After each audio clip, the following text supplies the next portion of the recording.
Here I am mixing up a 10,000 gram batch of glaze.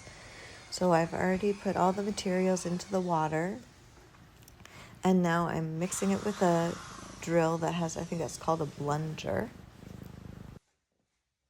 And then I'm going to get a second bucket with a sieve. This one's called a talisman sieve.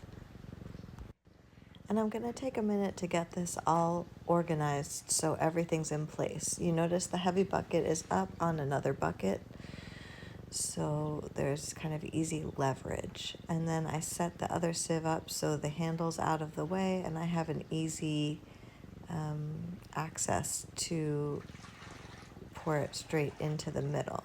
I can get about half the bucket in before it's going to overflow. And then I'm just going to pause, clean it up a little, keep it clean, and run that through the sieve. The bottom bucket is clean.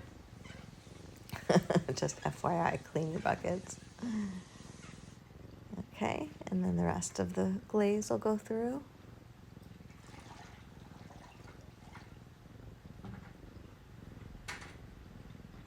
And I'm just going to let that sit, so it just, gravity's going to help me get some of that glaze out. And I'll use some kind of a tool to get the rest of it out, either a sponge or a scraper. A spatula is great. These silicone spatulas, just perfect. And here's a funny little blooper. Whoops.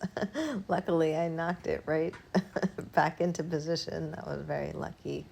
Little whoops. Okay, so I'll get down so it's comfortable for my body and scrape, scrape, scrape out all of the inside. This is kind of a big job because, oh, maybe I cleaned it before. No, I think it was a pretty clean bucket that I started with. Sometimes you're working with the old bucket that just has a lot of goop from the last glaze in it, but this might have been clean to start. And then I'm going to get all that stuff down and out into the sieve. And I really want this bucket to be super, super clean because all that glaze is going to get sieved back into this bucket. So this part's important to get it really clean. All right, so getting the rest of it through. My bucket is now clean, and I'll put that sieve back onto the original bucket. And now I want to get that bucket back onto high ground for pouring. So I bring it up onto the bucket, reset everything so it's positioned for pouring. I guess I forgot about the camera here. And I pour straight through that hole, aiming right for the middle. I'm using my breath here. I'm exhaling as I pour. Pour as much as I can before it's gonna overflow.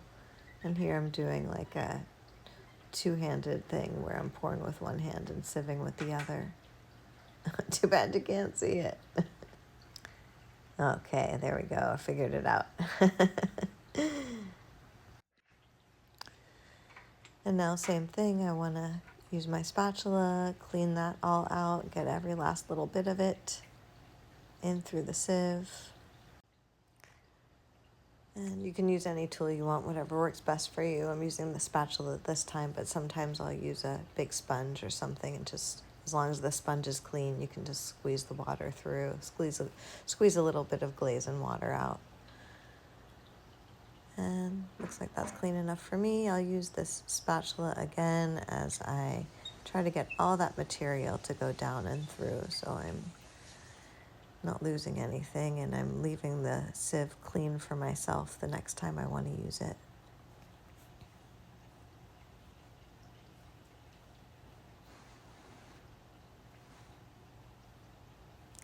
Making it comfortable for my body, bringing the messy part towards me. The part I'm working on is close to me. Getting all that little stuff off. Those brushes get really gunked up with glaze.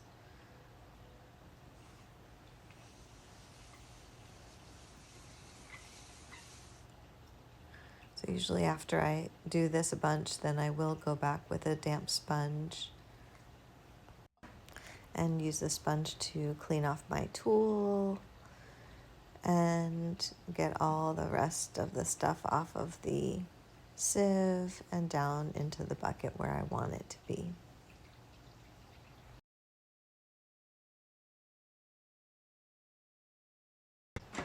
And tapping is really nice to get some of the stuff off from the bottom of the actual mesh sieve part. And usually, I didn't do it this time, but usually I'll take a sponge or something and scrape the very bottom of the screen to get the stuff off the bottom. And that's it. So cover it up, clean up, and I'm done.